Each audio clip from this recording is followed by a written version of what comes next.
wanangu madimbeni. Leo siku nyingine tena. Oya, hapa nilipo ni mbali. Yaani kutoka nyumbani hadi hapa nimetembea kilomita 25.5.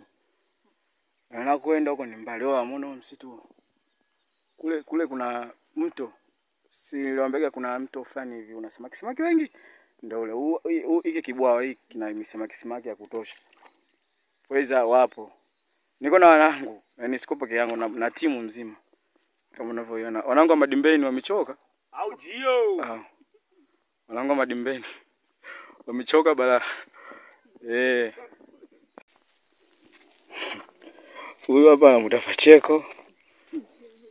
Huyu P. Huyu Ficha. Huyu hapa mama. Wao wote wanangu wa madimbeni.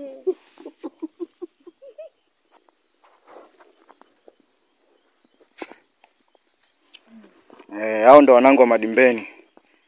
Tumepoa. Mungu ni mkubwa. Wao waliosema tufiki mbali hapa ni wapi? Alafu kwa mguu. Yaani kule ngine hapa mtoka Dar, wengine Dodoma, wengine Mwanza. Tumefika huku. Alafu kulima tu sasa mshikaji wangu mikaa mjini huko mwanangu eti unakula bata rafiki yangu da. Mbona kama dada watu wampendeza huyu huku kulia kwa wife. Yule kwa shemeji yangu. Sije mkamtonga watu. Comment zile fupi.